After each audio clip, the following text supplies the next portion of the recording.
Okay, so have you ever been at a concert, right? You try to grab that perfect photo and it just turns into this blurry, noisy mess. Oh, yeah. Or like you're at the beach, it's super sunny, and you're squinting at your phone screen just wishing it could go a bit brighter. Uh-huh. It happens all the time. Well, today we're diving deep into a device that really aims to fix those kinds of frustrations and honestly push things quite a bit further. We are. Our mission here is basically to unpack the biggest changes, the most significant advancements in Apple's latest, the iPhone 17 Ultra. Right. We spent a lot of time digging through, all the detailed reviews, the spec sheets, the real-world tests, Yeah. to give you a shortcut, really, Yeah. a clear understanding of what actually matters in this new phone. Exactly. Because this isn't just about, ticking boxes with small updates. Our sources are pointing to three big, well, game changers, they're calling them, that could genuinely change how you use your phone every day. We're talking a totally redesigned camera system flat, finally. The raw power of this new A19 Pro chip, and a battery that just seems to last forever, 5,000 milliamp hours. Yeah, those are the big three. So we'll explore how these and, a bunch of other key upgrades all come together. Should be interesting. Absolutely. What's really striking, I think, is how holistic it feels. It's not just features tacked on. It feels like they've really thought about how everything integrates, listen to feedback, but also push the tech forward. Okay, so let's kick off with the most obvious thing. The first thing you'll see, that camera system. Apple finally did it. They flattened the bump. They did. Our sources are calling it the spot it from across the cafe moment. Uh-huh. I like that. Yeah, instead of that diagonal stack we've seen for years, it's now this slim band. Zirconia blasted aluminum, apparently. Fancy. Does it feel different? Well, they say it's incredibly sleek, and get this, smudges just ghost away. Like one wipe and they're gone. It's a big visual cleanup. Nice. But it's not just about looks, right? What's inside that flat bar? No, definitely not just looks. That flat design is actually housing a photographic powerhouse. We're talking 3 48-megapixel sensors. 3, all 48 megapixels. All 3. That's a huge leap. And it's coupled with this sophisticated folded periscope lens. Periscope. Which isn't just about cramming in megapixels. It allows for a proper 4x native optical zoom and then an 8x lossless zoom. 8 times lossless. That's like, what, 200 millimeter equivalent? Exactly. 200 millimeter equivalent. And the tests we've seen say it keeps leaf veins sharp, even way out there. Leaf veins sharp. Okay, Apple. Bold claim. Does that sharpness hold up for things like portraits? Sometimes portrait modes can look a bit computery. Yeah, good question. Apparently, it's really flexible. You get optical 1x, 2x, 3x, and 5x options for portraits. And the key phrase our sources used was no digital voodoo. Huh. Okay, so it's real optics doing the work. Seems so. Proper optical depth, natural-looking bokeh, and then for macro shots, you get the full 48 megapixels, too. Oh. One review claimed you could crop a bee's wing and still print poster size without the oil paint look. The clarity is meant to be, well, next level. Okay, hold on. How did they fit that kind of zoom, that 8x zoom, into a flat bar without making the phone super thick? That's usually the problem. Right. That's the clever engineering bit. It uses something called a tetra-prism design inside that periscope lens. Tetra-prism? Yeah, think of it like tiny mirrors or prisms folding the light path 4 times inside the phone. Ah, okay. Like bending the light. Exactly. Yeah. So you get a much longer, effective optical path, about 21 millimeters, they say, which gives you the zoom, but without needing the physical depth. It's kind of like cheating physics. Clever. And that optical clarity is why, even at 8x, it supposedly stays crisp. Unlike some competitors where their 10x hybrid zooms can get those watercolor edges. Right, I've seen that. And maybe the biggest benefit, a new night mode zoom. So maybe, just maybe, those concert photos won't be a blurry mess anymore. Okay, that would be huge for so many people. Seriously. And it's not just the back cameras, right? What about the selfie cam? Nope, front camera got a big upgrade too. It's a 24 megapixel sensor now. Double last year's. Double the resolution, yeah. And it's got a wider lens, which is great for group selfies, less awkward arm stretching. Huh, true. Does it get the fancy computational stuff too? It does. It works with the photonic engine, so you get those night mode selfies that look like you used a ring light, even in pretty dim conditions. Nice. And for video calls, FaceTime is now in 4K. Plus, features like center stage. They're apparently smoother because the extra pixels give the processor, the ISP, more room to crop and track you without losing quality. Okay, speaking of video, ProRes. That's always been a big deal for the pros. What's new there? Oh, for video, the 17 Ultra really steps up. It can do 8K video at 30 frames per second from every camera. Even the front one, 8K selfies. Even the front one. It's apparently this incredible feat of real-time processing, the ISP stitching it all together instantly.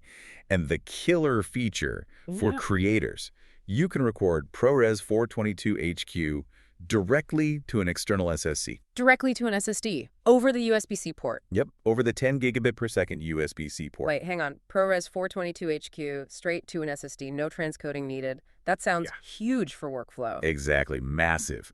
No more waiting hours for files to convert. Wow. It means filmmakers, content creators, they could genuinely use this as a main camera for high-end stuff, knowing those files will just open instantly in Final Cut Pro on a Mac. Yeah. Streamlines everything after the shoot. Okay, yeah, that's impressive. But none of that camera magic or pro video stuff happens without some serious horsepower under the hood. Let's talk about the chip.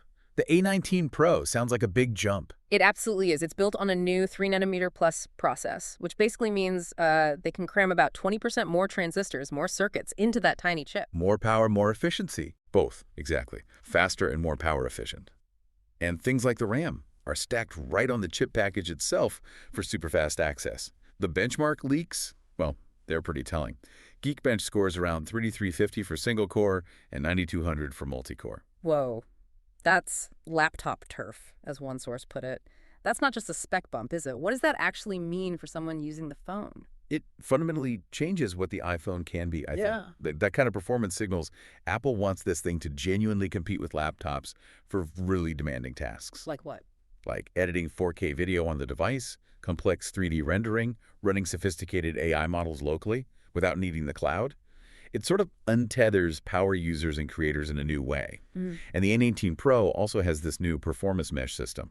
It only activates the processor cores it actually needs for the task. So it's smart about power use. Very smart. Scrolling Instagram, it sips power. Exporting that 4K ProRes file, it lights the afterburners, as they say. It balances efficiency and raw power intelligently. Okay, so efficient for everyday stuff, but pure beast mode when you need it. What about for gaming? Or graphics work? For gamers, yeah.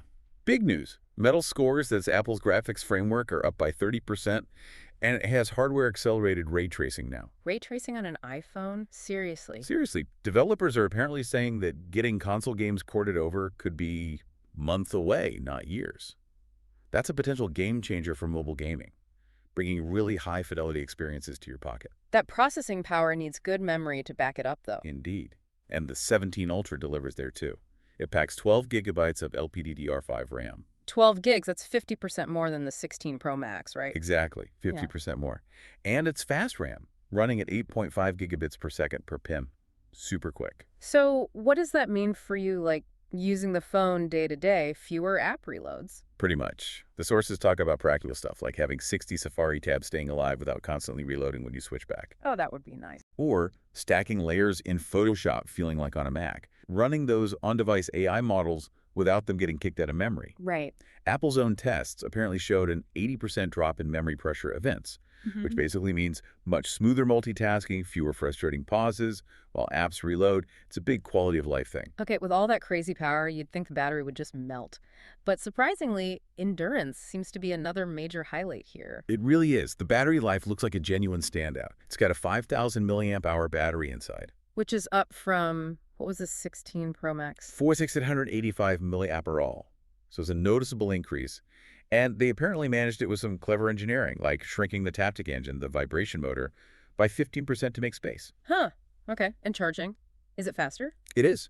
Wired charging goes up to 75 watts. That gets you from 0 to 50% in just 19 minutes flat. 19 minutes for half a charge. That's quick. Very quick. And wireless charging gets an upgrade, too, with Qi 2 support. That's the new magnetic standard. Yeah. It's 25 watts reliably. Q2, is that like MagSafe, but a better? Sort of, yeah.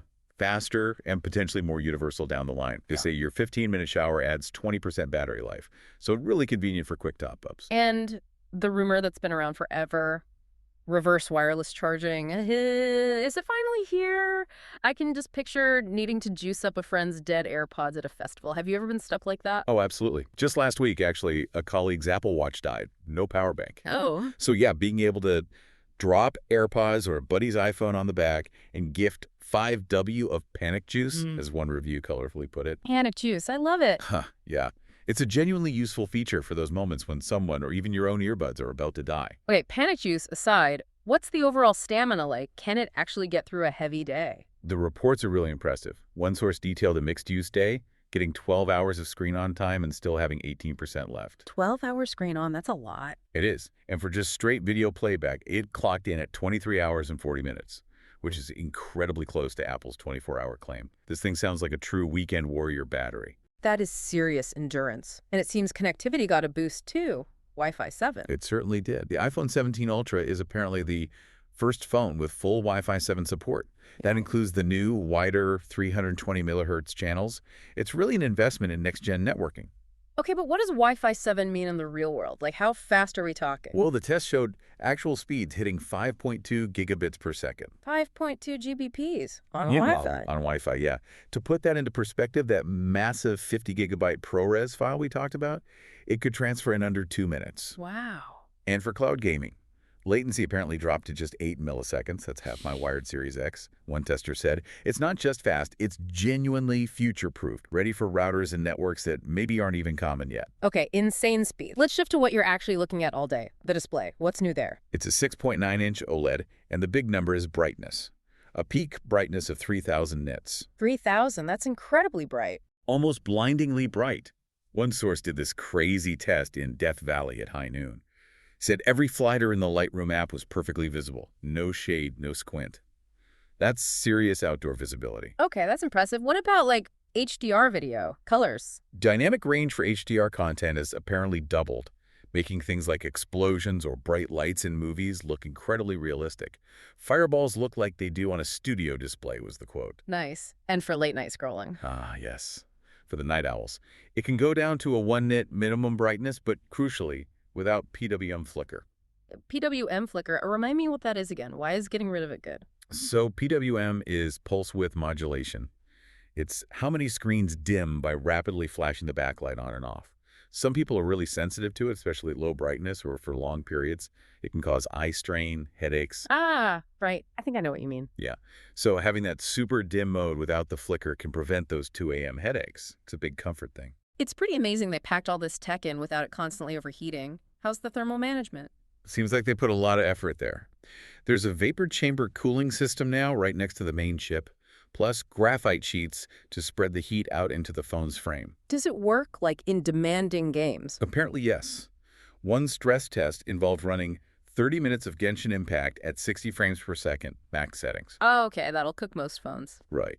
But the chassis only peaked at a surprisingly cool 38 degrees Celsius, which means the A19 Pro chip can just keep running at its top speed, peak clocks, without throttling performance. Consistent power. And quickly, audio. Any changes there? Yeah, the speakers are apparently noticeably louder.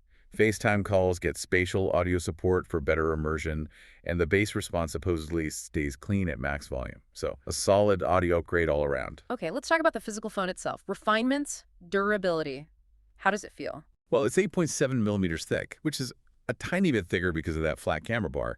But they say the tapered edges fool your hand into feeling slimmer than it is. And weight, with a bigger battery. Minimal gain. Only 4 grams heavier than the last one, which is pretty impressive given everything inside. The frame is aluminum this year. Yeah. No titanium option for the Ultra. Oh, interesting. Yeah. Back to aluminum. Yep. But they have these striking copper and deep blue anodized finishes. And interestingly, the frame is 100% recycled aluminum. Plus, that copper finish is supposed to be good at hiding micro scratches. Okay. What about buttons? Any new ways to interact? I heard something about a camera button. You did. Yeah. So the action button, that customizable one, is now standard across the whole iPhone 17 line. Good move. Yeah, definitely. But exclusive to the Ultra model is a new, completely flush camera button on the side. It's not just an extra button. It's designed to feel like a dedicated camera control. Flush. So it doesn't stick out. How does it work? Exactly. It's flush. And it's apparently really intuitive. You half press to focus, full press to take the shot. It's like a real camera shutter. Precisely. And you can also slide your finger across it to zoom smoothly in or out. Yeah. Plus, you can customize it for other things, too, like launching the flashlight or starting a voice memo. It sounds really practical, especially for photos. Yeah, that sounds genuinely useful. And durability. Can it survive a drop? They focused on that, too. It has Ceramic Shield 3.0 on the front glass. Drop test mentioned it survived face down onto porcelain at 1.2 meters. Ouch. Porcelain's tough. Yeah. And that flat camera bar It only protrudes by 0.3 millimeters, so way less wobble on a table. And importantly, repairability seems better. Apple Care Plus still covers back glass for $29, but now the camera bar itself is apparently a modular unit. Genius bar repair in 20 minutes, one source claimed. Modular camera bar, that's a big deal for repairs. Huge. Shows a bit more commitment to repairability alongside making it tough. Okay, let's get down to brass tacks, pricing. Yeah. And who should actually think about buying this thing? What are the costs? All right. The iPhone 17 Ultra starts at $1,399 for the 512 gigabyte model. Starts at 512, no 256. Nope, 512 gigabyte minimum. Then it's $1,599 for 1 terabyte and $1,899 for 2 terabytes. Okay. And you mentioned value. Yeah, interestingly, Apple seems to have absorbed some NAND hikes. The cost of memory chips went up, but Apple didn't fully pass that on, so the actual cost per gigabyte has gone down compared to last year, especially at the 1 TB and 2 TB levels. Huh, that's unusual. When can people actually order it? Pre-orders kick off September 12th, and they start shipping out on September 19th. Got it. So the big question, who is this phone really for? Who should upgrade? Okay, if you're currently using an iPhone 15 Pro or anything older, this is a massive jump. Massive how? You're getting double the optical zoom, way more lossless zoom, that much brighter screen, the bigger 5,000 milliamp battery, the jump to Wi-Fi 7, the reverse wireless charging, 8K video. It's a huge upgrade across almost everything. Okay, clear upgrade path there. What if you splurged last year and got the 16 Pro Max? Is it worth it then? For 16 Pro Max owners, it's a bit more nuanced. You'll primarily feel the battery improvement, that extra endurance. You'll definitely notice the enhanced zoom from the Periscope lens and maybe cooler palms during heavy use because of the better thermals. So significant upgrades, but maybe more focused? Exactly. Yeah. They're very impactful upgrades, especially the zoom and battery, but it's not quite the same night and day overhaul as coming from an older phone. Right. And what if someone just got the standard iPhone 16? Should they feel tempted to stretch for this Ultra? Our sources generally advise that if you're happy with the standard 16, you might want to just hold for the 18 next year. Unless you live at concerts or off-grid. Huh. Specific. Why those cases? Because that's where the Ultra's specific strengths really shine. The Periscope zoom for capturing distant action like a concert stage, and that massive 5,000 milliamp battery for when you're away from chargers. In those scenarios, the sources say it really is worth the stretch. It depends on your specific needs, you know? Totally makes sense. Match the tool to the job. Huh. So just to wrap things up from this deep dive, the iPhone 17 Ultra really does feel like Apple is swinging for the fences here. It's packed with genuinely new stuff. Absolutely. Those 3 core things really stand out, though. That sleek, flat camera system with its crazy zoom. Yep. The sheer muscle of that A19 Pro chip. Mm-hmm. And that beast of a 5,000 milliamp battery for true all day and then some endurance. Those feel like the real game changers. Agreed. It's a device that isn't just iterating. It feels like it's properly reimagining what's possible in those key areas. So thinking about all these upgrades we've talked about, the camera leaps, the processing power, the battery life, Wi-Fi 7, that new camera button, which one feature for you listening truly makes your thumb hover over that pre-order button? What stands out to you as the biggest game changer for how you actually use your phone every single day? It's definitely something to think about. We really encourage you to keep digging, maybe think about how these new capabilities could fit into your own life, your work, your hobbies. Mm-hmm.